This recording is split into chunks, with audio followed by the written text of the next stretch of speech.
Buona serata da prealpina.it.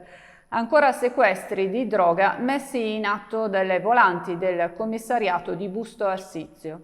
La sera del 1 giugno una pattuglia intenta a perlustrare la zona di Nizzolina a Marnate ha notato un'auto ferma a ridosso del bosco. Chi era a bordo confabulava con qualcuno uscito dalla macchia per poi ripartire velocemente. All'alt della volante la vettura ha accelerato ed è partito un inseguimento, terminato poi in via Dognocchi. Lì chi guidava si è arreso, mentre il passeggero si è dato alla fuga, gettando a terra un sacchetto con circa 11 grammi di cocaina.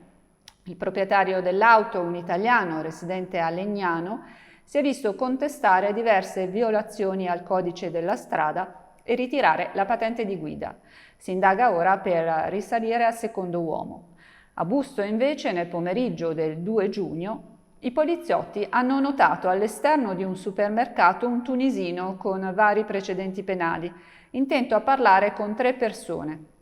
Alla vista della pattuglia il gruppetto si è diviso. Gli agenti hanno bloccato il magrebino che ha cercato di ingoiare 4 dosi di cocaina senza però riuscirvi. È stato arrestato per spaccio di stupefacenti.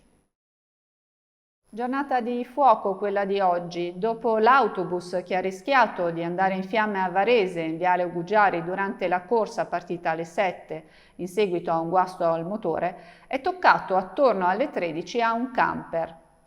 Il mezzo si trovava parcheggiato all'interno di un capannone a Ferno e l'incendio ha interessato anche la copertura dell'edificio. Le cause devono essere ancora accertate. Sul posto sono intervenuti 14 vigili del fuoco delle sedi di Somma Lombardo, Busto Gallarate e Varese. I pompieri sono riusciti a evitare danni peggiori. E ci spostiamo a Legnano. Gli studenti del corso di telecomunicazioni dell'Istituto Bernocchi danno vita a una radio, mettendo in pratica conoscenze e voglia di imparare. L'idea proviene da una classe quinta. Vediamo il servizio di Francesca Taillé.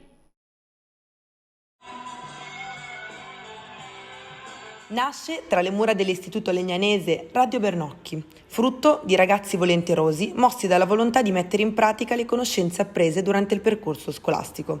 Gli studenti del corso di telecomunicazione, infatti, si sono adoperati tra le mura del Bernocchi, spendendo parte del loro tempo libero per sperimentare insieme al professor Francesco Lauricella, creando un dispositivo musicale a disposizione di tutta la scuola.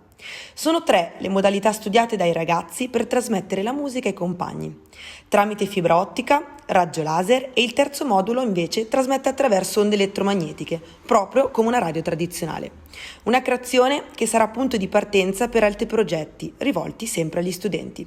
Difatti, il professor Lauricella si augura che la loro radio possa far nascere degli innovativi corsi per i ragazzi. Ecco come passione, studio ed edizione si materializzano e dimostrano la volontà dei giovani d'oggi.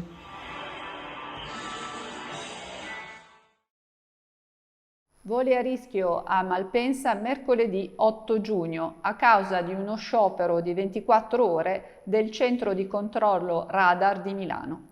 La protesta è indetta dalle sigle sindacali UGL-TA e Unica.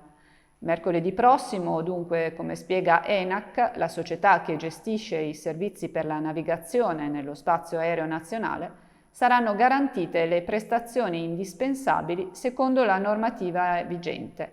Sul nostro sito potete trovare l'elenco dei voli che sono garantiti anche in caso di sciopero. E chiudiamo con una notizia un po' curiosa. Umberto Bossi scrive alla regina Elisabetta in occasione del suo giubileo di platino.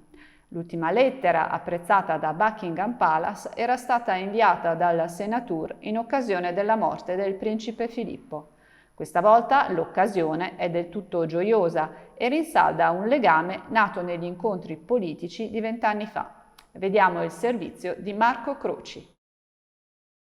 Umberto Bossi scrive alla regina Elisabetta in occasione del suo giubileo di platino. L'ultima lettera era stata inviata al Senatur di Gemonio quando la morte del principe Filippo, dopo un matrimonio durato ben 73 anni, aveva duramente provato la regina, alle prese con un dolore difficile da superare. Il fondatore della Lega aveva allora preso carta e penna per indirizzarle una lunga lettera di vicinanza e affetto di fronte a una perdita così grande. La risposta non si era fatta attendere, con una missiva su carta intestata di Buckingham Palace firmata da Andrew Patterson, direttore delle operazioni, ufficio del segretario privato di Sua Maestà. La regina era colpita e grata, riportava Patterson nella lettera, per le parole gentili di Bossi. Resta da vedere se la regina risponderà anche a quest'altra missiva partita da Gemonio.